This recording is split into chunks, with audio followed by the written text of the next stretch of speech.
Bom dia, pessoal. Bom dia a todos. Voltando aqui ao que eu havia comentado ontem em relação à violência de gênero, e eu havia comentado sobre a questão das leis nacionais e leis marcos legais com relação sobre a violência contra a mulher no Brasil. Primeiramente, eu trouxe as leis que combatem a prevenção e a coibição da violência contra mulheres. E eu acabei dividindo em dois temas aqui, a relação agora da legislação específica sobre a violência mulher contra no Brasil, e os marcos legais que nós temos também que ter em mente também, quais são esses marcos legais pautados com relação à violência de gênero. Uma das questões bastante importante e contundente dentro das ciências não ciências jurídicas, mas também de outras ciências. Prazer, Marcelo Cipriano Nascimento, advogado, escritor, pós-graduado na universidade que eu fiz, como eu comentei, excelente pós-graduação em Direito Penal, Constitucional, Direito Processual Penal, Direito do Trabalho também, mas com ênfase em penal, processual penal e constitucional no magistério.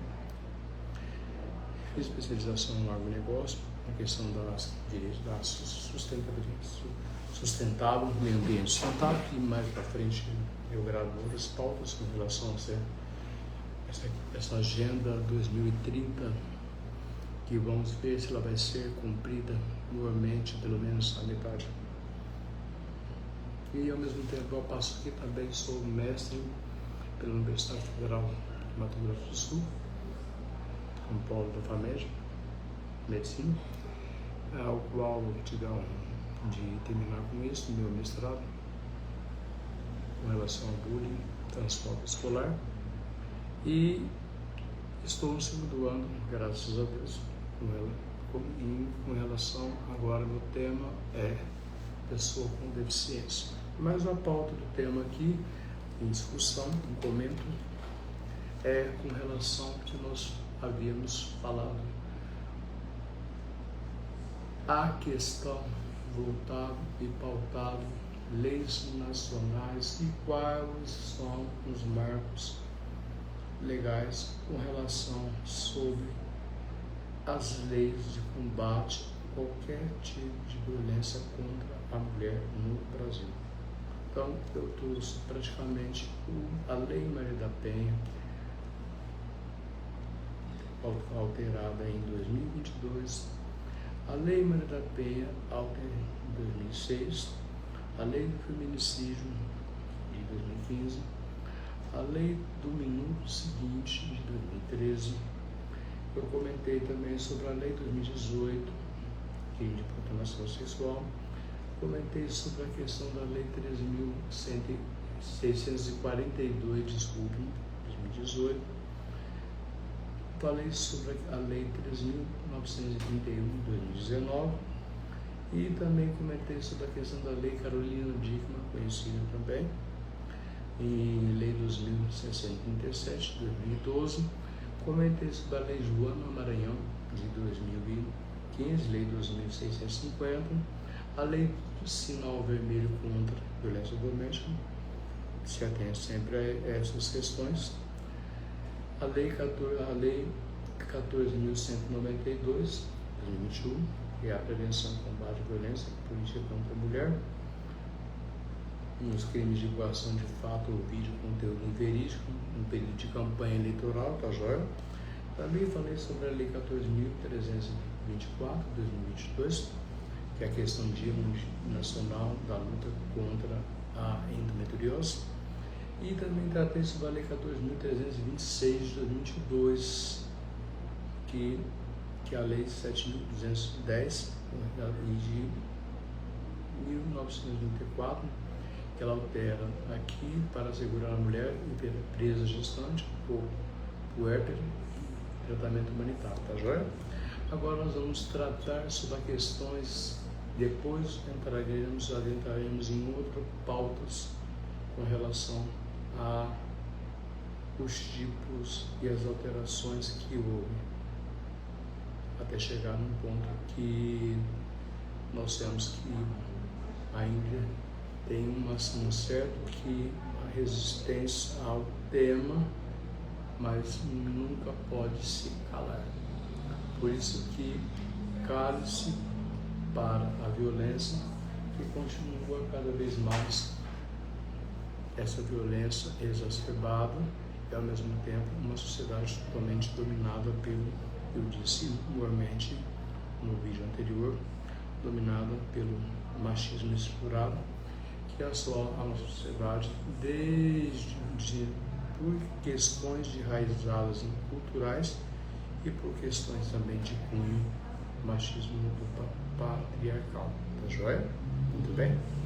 Vamos lá agora com relação aos marcos. Mas para poder falar dos marcos legais, o que eu havia salientado com relação ao que seria, como foi adotada e proclamada pela Marco Legal a resolução 217 A3, que da Assembleia Geral das Nações Unidas em Paris, em 10/12/1948.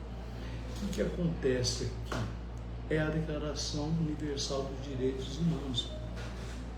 Nós podemos, a sigla DUADH, que é um documento, um marco histórico dos direitos humanos. É um dos temas bem contundentes e relevantes, de extrema relevância, não na seara de ciências jurídicas, como eu havia mencionado, mas também na seara de todos os campos, de todas as profissões e também da nós como cidadãos. Lembra que o dever individual e dever coletivo.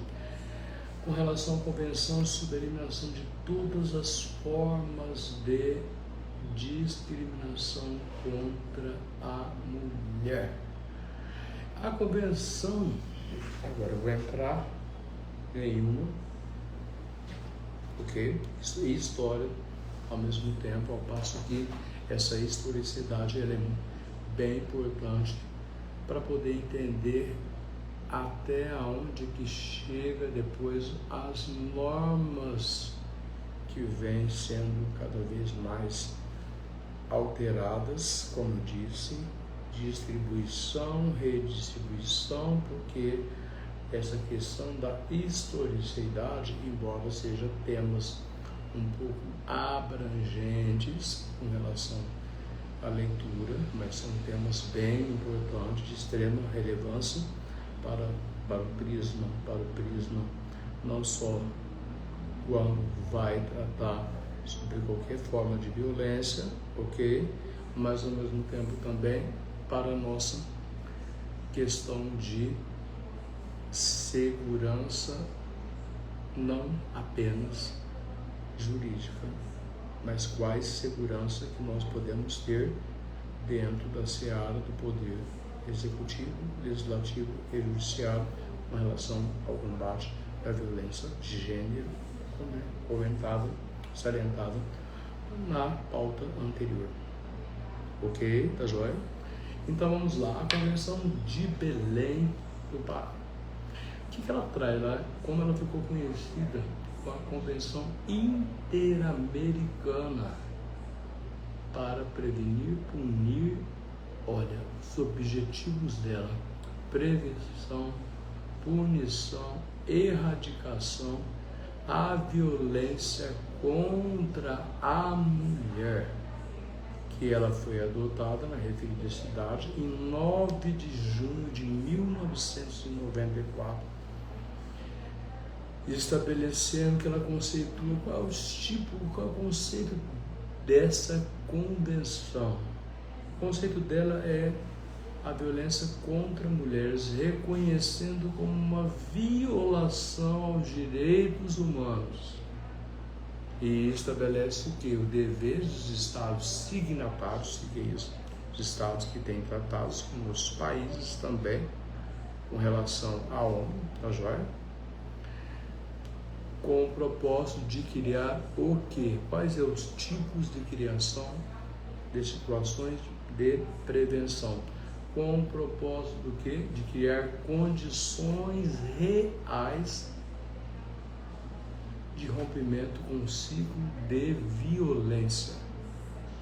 Esse rompimento do ciclo de violência identificando contra a mulher em escala mundial.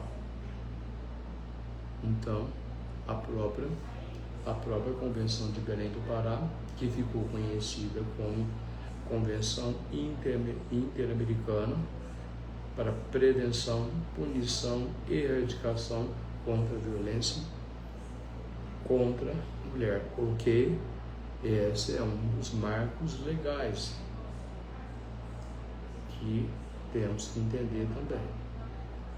É a questão histórica que lá atrás, que eu havia comentado nas lives anteriores, que essa proteção que independentemente nós temos na Constituição Federal, nós temos que entender também a questão pautada na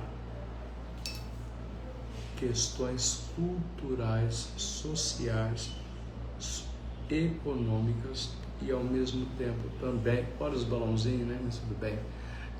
Ao mesmo tempo também é uma questão bem importante, de extrema relevância, que é uma conjuntura que eu vou fazer uma exegese, que eu sempre falo esse termo, tá joia? Analogia, com relação à Constituição Federal de 88, embora nós temos um Estado Democrático de Direito, nos seus objetivos fundamentais, inciso 3º, tá joia?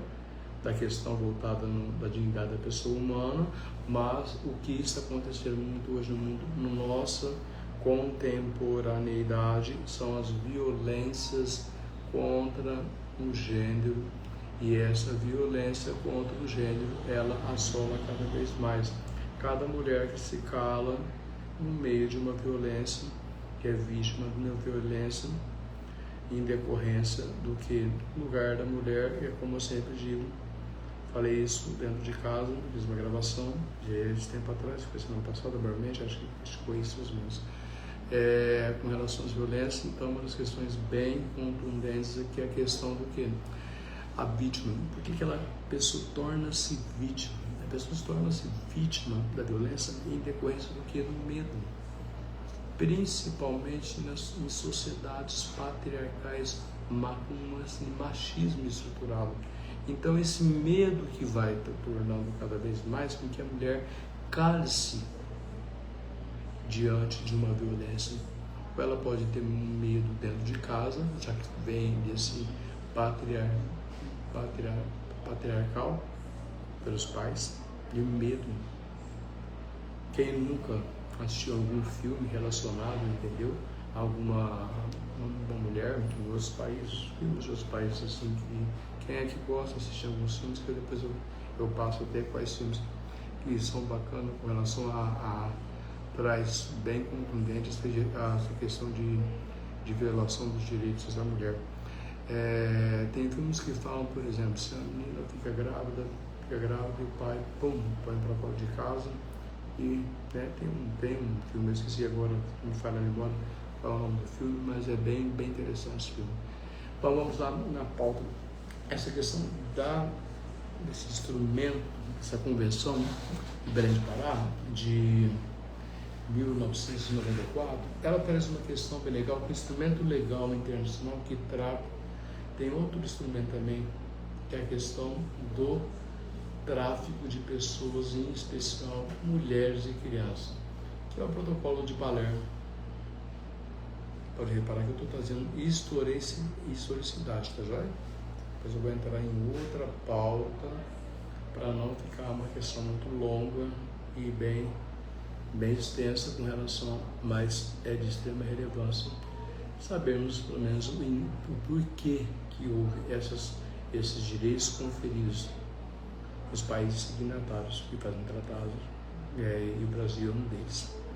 para a erradicação e a prevenção e a punição contra a violência à mulher, tá? E especialmente, então, o tráfico de pessoas, em especial de mulheres e crianças, que é o protocolo de Palermo, foi elaborado em 2000. Mas qual que é? Tendo um tratado em vigor em 2003, ratificado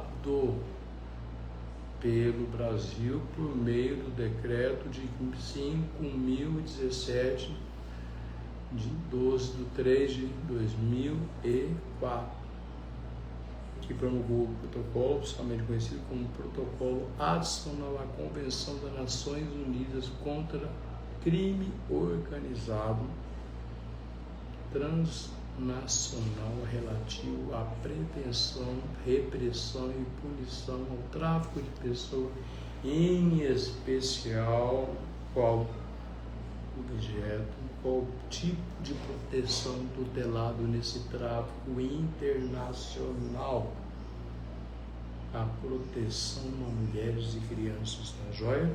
Então não esqueça que é o protocolo de Palermo, elaborado em 2000, em vigor em 2003, e assim ratificado pelo Brasil por meio do decreto 5.017 de 2004, tá joia? Promulgando oficialmente conhecido como protocolo adicional. Mas o que? Esse protocolo adicional qual que? A Convenção das Nações Unidas contra o Crime Organizado Transnacional. Se atende sempre a essa palavra, transnacional, relativo ao que? Prevenção, repressão, punição do tráfico, em especial mulheres e crianças. Joia? Até aí, ok, né? Bom, também temos a questão do que? Das políticas nacionais de enfrentamento à violência contra mulheres. Esses são os marcos legais, tá joia? Tudo bem? Tá aí? E o Pacto Nacional de Enfrentamento à Violência contra as Mulheres. E também tem uma série de compêndios de leis, com relação também aos decretos, quais são os tipos que asseguram, mas eu não vou me atentar muito a essa questão, essa historicidade, que o tema que eu vou entrar, que vai ser um tema bem contundente e recente, é o tema que toda mulher deve conhecer na sua integridade física, psicológica, integridade, dignidade sexual. O lugar da mulher é o lugar aonde ela quiser, independente. Então eu tratei praticamente sobre a questão aqui de leis nacional e o marcos legais relacionado à questão sobre a legislação sobre a violência contra mulheres no Brasil. Gente, então qual que é a grande essencialidade dessa promulgação dessa resolução do 217A3 da Assembleia Geral das Nações Unidas em Paris, em 1948. A Declaração Universal de Direitos Humanos, a DUDH, que é um documento, esse marco histórico dos direitos humanos, tá joia? Mas, na verdade, a Convenção sobre a Eliminação de todas as formas de discriminação contra a mulher, que essa aí é uma outra, de 1981, que é CEDA, tá joia? E também tem a questão da Convenção de Belém de Pará, que eu acabei de falar, conhecida como Convenção Interamericana para a Prevenção e Punição e Erradicação à Violência contra a Mulher. Essa referida convenção na cidade em 9 de junho de 1994, conhecendo que vai conceituando toda a situação de violência contra a mulher, reconhecendo que a violação dos direitos humanos estabelece deveres aos Estados signatários. Esses signatários são quais são os tipos de tratados nacionais e internacionais que o Brasil celebra com outros países, ok? Então foi através dessa Convenção de Belém do Pará, Convenção Interamericana, e também a questão das Nações Unidas da Resolução número 217, que trouxe essa história dos direitos humanos e com relação também a do Belém do Pará, da punição, erradicação e violência contra a mulher em 1994. Agora eu vou tratar sobre o tema mais abrandado no outro áudio, é outra gravação pautada aqui.